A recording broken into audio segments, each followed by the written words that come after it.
From CBS 3 Duluth, this is the CBS 3 News at 6. Good evening, I'm Kristen Bakke. And I'm Anthony Matt. Thanks for joining us. October is Farm to School Month in Minnesota, and the concept is quickly growing throughout the state, including right here in the Northland. CBS 3's Emma Quinn spoke with students from one Iron Range school about what they're learning while getting their hands dirty. For 11th grade twins Hannah and Haley Ronning, they're taking their first Farm to School class this year in the Mesabi East School District. So we've been doing it for 4 weeks now. The Farm to School initiative first came to Mesabi East schools 4 years ago. The program and plants have been growing rapidly, says Rachel Doherty, Farm to School coordinator. Getting local farmers to be able to have their produce then inside the schools. Last year we had 3 local farmers then providing food for our students. Collaborating and providing educational opportunities for students. Students are growing plants in the district's 5 greenhouses. We have students in a horticulture class who are learning to grow microgreens and grow hydroponically, including also in raised bed gardens as seasons change here in northern Minnesota. So the school has been able to continue the Farm to School program during the COVID-19 pandemic. Students have been growing microgreens like a radish mix at home, coming to the program to try them out.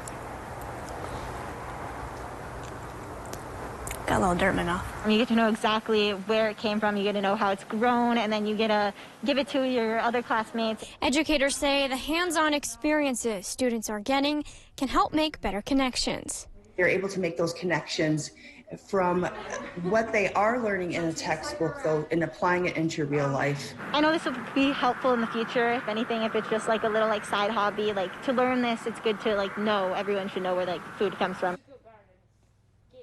The district was given 44 raised garden beds from Minnesota-based business Eco Garden so students could grow vegetables year-round. Dave's here for a quick look at the weather. Dave, quite a bit of sunshine out there for us this afternoon. Yeah, just about 1/100 of an inch of rain for a couple of towns as that 30% chance of rain we talked about tried to pay off in the morning hours, but as promised, it got sunny again in the afternoon.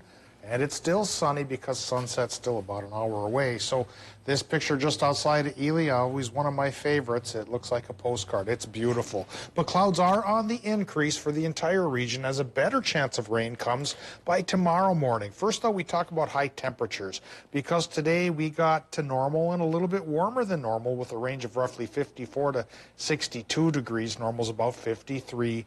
Tomorrow, temperatures start to go back down once again. So the gist of tomorrow's forecast is cloudy, rainy, and a little bit cooler. Start the day at 40, finish the day at 50. Upwards of an 80% chance of rain. It won't be as soaking as Monday's, but it'll be better than this morning. So I'll talk about rain totals and what's to follow coming up in just a few more minutes. Thanks, Dave. The future of 3 key permits for a proposed copper-nickel mine on the Iron Range were on the docket today for the Minnesota Supreme Court. This morning, lawyers for the proposed Polymet mine and state regulators urged Minnesota's highest court to rely on the State Department of Natural Resources and its experts and reinstate 3 critical permits. Attorneys for the DNR and Polymet argued the agency acted within its authority when it decided there was no need for a trial-like proceeding known as a contested case hearing. They pointed out that the agency had already held years of public environmental review and permitting proceedings. Environmentalists countered, saying the State Court of Appeals got it right back in January when it said the hearing is required by law. The court did not say when they would rule on the matter. Coming up tonight at 10 on CBS 3, we'll hear from attorneys on both sides of the issue. Minnesota's governor says the upper Midwest is now a hot spot for the coronavirus outbreak. Governor Tim Walz talked about the state's continued response to the pandemic today. He says so far, Minnesota has stayed relatively stable, but that can quickly change. Knowing who's sick and who they've been in contact with is key to slowing infection rates. Walz says they're planning to expand saliva testing so people can get a test quickly close to home. The state of Minnesota is surrounded by the 1st, 2nd, and 4th highest transmission rates in the country. And once that starts to happen, more of the bad outcomes, more of the hospitalizations start to show up just by sheer numbers. The state plans to open saliva testing sites in 10 communities, starting with Winona, Moorhead, and Brooklyn Park in the next week. Meanwhile, Duluth Mayor Emily Larson also spoke about the saliva testing site at the Deck. Since it opened several weeks ago, they've conducted 8,000 tests. She says it gives people confidence going about their lives. Now, the state is also planning a pilot program for mail-in testing, allowing people to send in samples and get results without ever leaving home. That's expected to launch in the next month. St. Louis County has recorded its second highest amount of COVID-19 cases in a single day since the start of the pandemic. According to numbers released today by the Minnesota Department of Health, 70 more residents have tested positive. That puts the total number of people diagnosed across the county at nearly 2,300 since March. Nearly a quarter of those cases have been reported in just the last 2 weeks. Statewide, Minnesota reported 1,150 more people with COVID-19 and 7 new deaths. In another grim coronavirus milestone, the state of Wisconsin announced a record high 34 deaths today connected to the pandemic. Governor Tony Evers also discussed the state opening the alternate care facility tomorrow at the Wisconsin State Fair Park. Evers says the ACF is meant to take some strain off hospitals in the state. The number of hospitalized patients has nearly tripled in the past month. Evers asked everyone to do their part to get the virus under control. We hoped we would never have to open the ACF, but now that we have, the best case scenario is that we never have to use it, because that will mean our statewide efforts to stop the spread and flatten the curve will have been successful. Evers says the ACF is not a hospital and is not open to the public for walk-ins. Patients will only be admitted in coordination with state health care providers. There's another COVID-19 outbreak at a Wisconsin prison. The state corrections department says this time it's at Racine Correctional Institution. As of today, they have 127 active COVID-19 cases among prisoners. 2 other prisons, Kettle Moraine and Oshkosh, are also dealing with large outbreaks. Kettle Moraine has 412 active cases, while Oshkosh has 346. Wisconsin Democrats are taking their pleas for more time to count ballots to the U.S. Supreme Court. They hope the nation's highest court will rule that ballots received up to 6 days after the election can still be counted. It's a move being fought by Republicans who have opposed other attempts across the country to expand voting. Democrats argue that the flood of absentee ballots and other challenges posed by the pandemic make it necessary to extend the period to count ballots. Republicans say voters have plenty of opportunities to cast their ballots by the close of polls on Election Day, and that the rules should not be changed so close to the election. Meanwhile, today is the last day for Minnesotans to register to vote online or by mail for the November election. Election officials say the deadline to register by mail is at 5 p.m. The deadline to register online is 11:59 p.m. Minnesotans can wait until Election Day to register at their polling place, but officials say if you register beforehand, you'll save yourself time at the polls. 58 degrees is the high temperature here today. One more day where we beat normal, at least by a little. Tomorrow, I don't think we'll get that warm, and it'll just keep cooling as the rest of the week unfolds. We'll show you the timeline of the 7-day forecast in just a little bit of time. Live, local, CBS 3 News at 6 with Kristen Vaki, Anthony Matt, Kelly Hinson, and weather with meteorologist Dave Anderson on Live, local, CBS 3. The news you need to stay safe and informed. Weeknights at 10. I support Pete Stauber because Pete Stauber has working men and women's backs. Pete Stauber has worked to get our economy reopened and bring jobs back to Minnesota. Pete doesn't care about politics. He cares about doing his job and creating jobs for us. Fighting for our jobs, fighting for our families, fighting for our way of life. This isn't about politics. This is about protecting jobs in Minnesota. Pete Stauber's there for us when the rubber meets the road. Pete Stauber for Congress. I'm Pete Stauber, and I approve this message. Here's what you need to know. Joe Biden will not raise taxes on anyone making under $400,000. Biden will get rid of Trump's tax giveaways for the super wealthy and make big corporations finally pay their fair share. Biden will use those savings to help working families and seniors, investing in lowering healthcare costs, improving education, and protecting Social Security and Medicare. Biden's plan. Corporations pay more. You benefit. I'm Joe Biden, and I approve this message.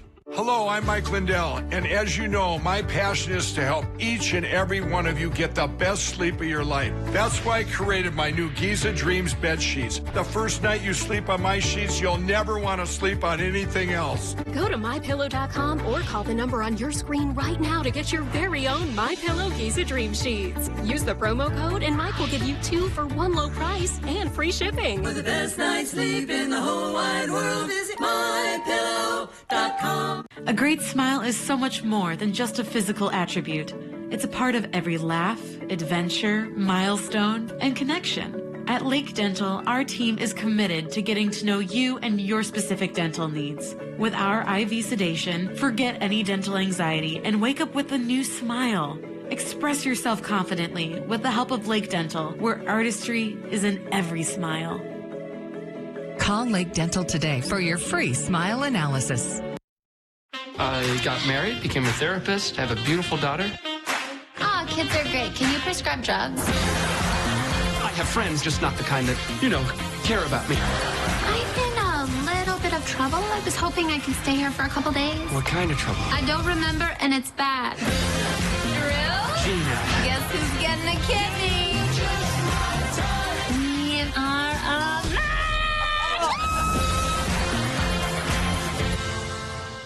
The most trusted meteorologists in the Northland. KBJR 6, your weather authority. For the best election coverage in the Northland, trust KBJR 6, your weather authority. Now, the CBS 3 Duluth WeatherMax forecast with meteorologist Dave Anderson. This morning's 30% chance of rain did technically pay off. A lot of towns got 1/100th of an inch. And then the low pressure system left and higher pressure took over and brought a blue sky and helped form some cumulus clouds, which twisted into this afternoon, a horseshoe cloud spotted by our good friend Rhonda. That's when a normal cumulus cloud gets a vortex going inside and it twists it into that horseshoe shape. And they don't last long once they get to that stage. They usually then dissipate rather rapidly. So good shot. I didn't see it, but a lot of folks on Facebook did. So please keep an eye to the sky, especially later on tonight through tomorrow as the clouds thicken. The blue sky goes away and our next rain chance comes into the region. A good 70 to 80% chance for perhaps a quarter inch worth of precipitation. And of course, we do still need it. Monday didn't give us everything we needed, so we'll put this to good use. All right, current temperatures at the airport around 54 degrees, 33% for the relative humidity with a westerly wind that's still gusting to 23 miles per hour. So late season boaters, tonight's not the night for a moonlit cruise on Lake Superior. There's a small craft advisory out for the shoreline, both north and south shores. Air pressure's at 1,010 millibars, which is a little bit lower than normal, and it's because we do have a new low pressure system coming out of Idaho towards us to bring us that rain chance for tomorrow. Quick look at the temperatures show lower 50s here for the Upper Peninsula and mid to upper 50s in northwestern Wisconsin. The warm spot Superior at 58. Mid 50s is what we have in east central Minnesota. North Shore numbers run from 48 to 55 degrees. 57 on Park Point's one of the warmest of the batch there. Then into the Arrowhead, it looks like a range of about 48 to 53. Low temps tonight likely will dip into the upper 30s up north and then lower 40s for the rest of us here. Again, along with clouds increasing. So the showers we saw this morning from this low pressure system already moving away, and the high pressure that brought the sunshine this afternoon, that's already moving away, because moving in is our latest low pressure system from the west, which after midnight tonight should make it mostly cloudy, and by 5 o'clock tomorrow morning should bring us a decent chance for rain, a chance of rain that just might last through tomorrow evening. And again, the odds for the payoff 70 to 80%. And these are the amounts that could pay off then from the system. I'm thinking about a quarter to a half inch for most towns. Maybe just a touch more towards Orr at 6/10 and maybe a little less around Solon Springs at 2/10, but in general, a quarter to a half, which is something we do definitely need. And then by Thursday, it already goes away for a couple of days. Coming around tonight in Minnesota will be low temps from 38 up north to 45 by the lake and becoming mostly cloudy as the night goes on. Mostly cloudy sky spills into Wisconsin and the UP too, with low temps there in the lower 40s. Now for tomorrow in Wisconsin and the UP, there's the 70% chance of rain. Cloudy sky, high temps 52 to 56. Minnesota high temps could be as cool as 45 up north and as warm as 56 down towards Barnum and places like that. 80% rain chance, and that'll be The last of the days in the 50s, because we fall into the 40s by Thursday as the sky clears up. Stays that way through Friday. Then Saturday, Sunday, and Monday, there's a new low pressure system. Low temps will dip into the 20s. There's a chance that overnights, all 3 of those days here, we could see some snow showers mixed in with the rain. And if it promises to add up to anything, we, of course, will continue to track the system. Right now, that looks iffy. Maybe a little more rain than snow. And snow fans want snow to get out and use. I don't think it's going to happen this time, though. Either way, whether we get it or not, it just seems a little bit too early to start talking about snow already. You know, it is a little bit early, all right, Tony. Usually it's not towards Halloween until we have to worry about bundling the kids up or letting them just go out. Yeah, gonna need a big coat for the next few days. Thanks, Dave. Supreme Court nominee Amy Coney Barrett is in the hot seat, facing tough questions from the Senate Judiciary Committee on day 2 of her confirmation hearing. The federal judge differentiated herself from her mentor, the late Justice Antonin Scalia, telling lawmakers they would not be getting another Justice Scalia, but a Justice Barrett, if she's confirmed. Natalie Brand is on Capitol Hill with more. Like the blank notepad she held up, Judge Amy Coney Barrett offered no clues to the Senate Judiciary Committee on how she'd rule on hot-button issues, invoking the justice she's nominated to replace. Justice Ginsburg, with her characteristic pithiness, used this to describe how a nominee should comport herself at a hearing. No hints, no previews, no forecasts. The committee's top Democrat, Senator Dianne Feinstein, pressed Barrett on whether she believed Roe v. Wade, the landmark abortion rights case, was rightly decided. I can't pre-commit or say, yes, I'm going in with some agenda, because I'm not. I don't have any agenda. When asked about the current case challenging the Affordable Care Act, the federal judge says she's made no commitment on how she'd decide. I have had no conversation with the president or any of his staff on how I might rule in that case. I'm not hostile to the ACA. I'm not hostile to any statute that you pass. Day 2 of confirmation hearings also took a personal turn, with Judge Barrett discussing racism and its impact on her family. Have you seen the George Floyd video? I have. Given that I have 2 black children, that was very, very personal. I think it is an entirely uncontroversial and obvious statement, given, as we just talked about, the George Floyd video, that racism persists in our country. The Republican-led Senate Judiciary Committee scheduled a vote on Barrett's nomination Thursday, expecting Democrats to ask for a 1-week delay. The president has said he wants his Supreme Court nominee confirmed before the November 3rd election. During questioning, Judge Amy Coney Barrett did not commit to recusing herself from cases challenging the election results. Coming up in sports, the Northland Cross Country season finale. Highlights are next.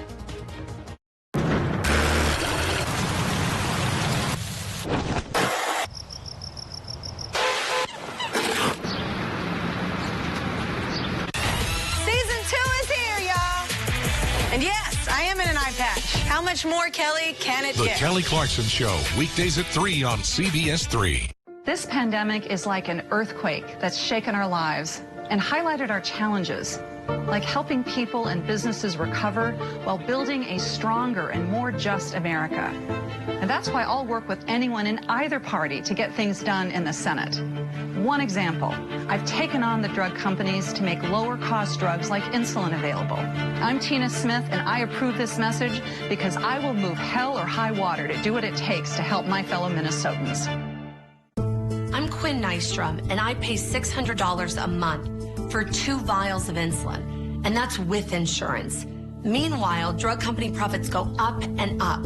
It's why I refuse to take their money for my campaign. But Pete Stauber has taken tens of thousands of dollars from corporate interests and voted 5 times against lowering the cost of prescription drugs.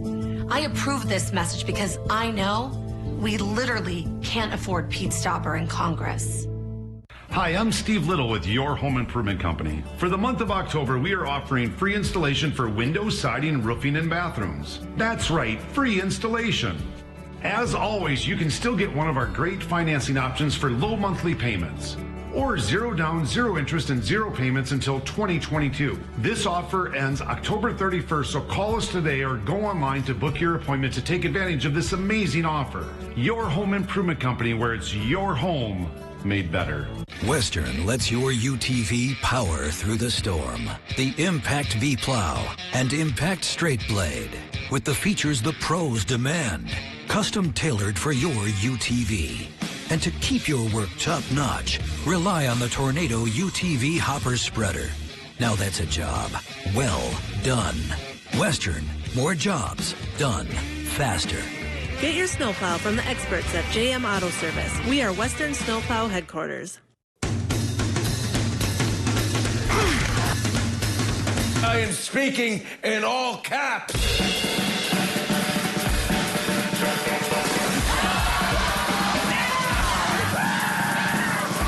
I love you. Snap out of it. Oh my God! I should have been a mailman. For the best election coverage in the Northland, trust KBJR 6, your weather authority.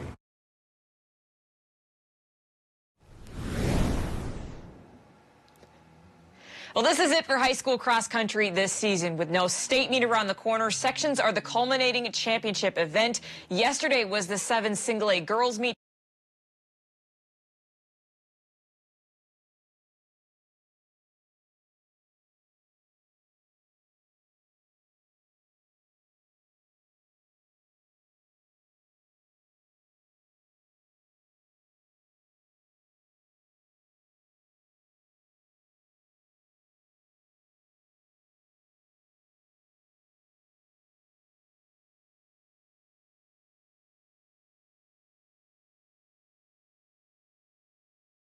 Run my fastest, hardest races at these kind of meets, so I felt good. I knew I was prepared coming into here. I felt good right off the start. Years ago, I thought to myself, I'm going to win this race every single year until I graduate.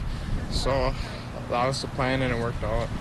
In second place from Virginia was Cameron Stockey. We'll have more results tonight at 10. The Packers are back at practice after an uneventful bye week. Players couldn't leave Green Bay, even on their week off, due to league restrictions this year. The green and gold are back to work at the Don Hutchison Center this week, though with another big game ahead of them on Sunday. The undefeated Packers will head south to take on Tom Brady and the Buccaneers. Matt LaFleur says that having an early bye week is never ideal, specifically this year, and now it's back to usual business. Yeah, I think, just staying here for everybody. I think the guys looked forward to coming back in the building and seeing one another, and, just the camaraderie that they have is pretty special. So, no, it was an energetic day. I thought I liked the mindset, and I liked the speed of practice.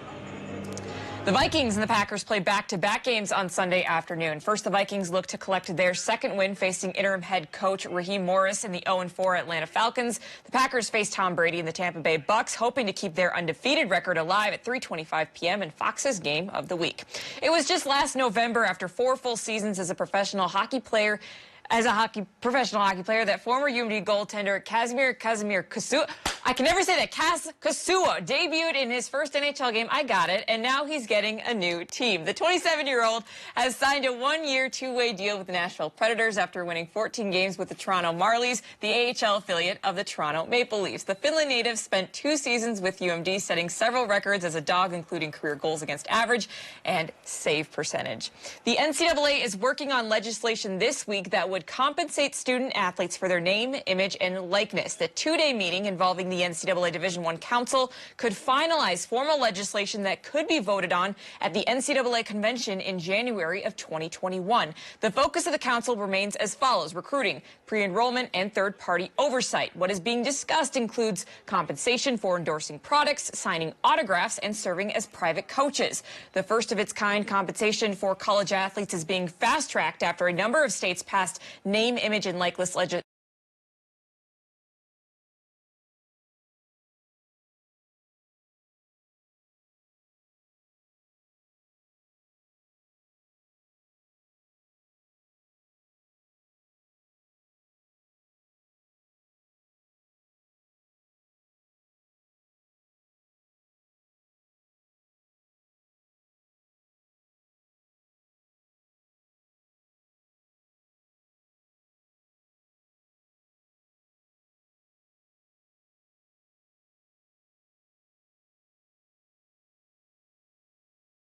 in 2017, which provides equitable support and treatment with the men's national team. Duggan called playing for Team USA the greatest honor in the world. That's going to do it for sports for now. We'll have more back tonight at 10. Kristen and Tony, I'll send it back to you. All right, thanks, Kelly. Tonight on the CBS 3 News at 10, with the cold weather looming, some are already thinking about this year's snow. Tonight we'll hear from Chum and learn how they plan to help and keep the homeless safe during the cold winter months of the pandemic. All right, Dave, it sounds like that cool down, it's not going to get as cold as we'll see in January, but that cool down's on the way, huh? And by the weekend, it may be cool enough in the morning hours for a little bit of light snow. We'll talk about more odds on that after we quick take a look at the almanac and set the stage for temperatures.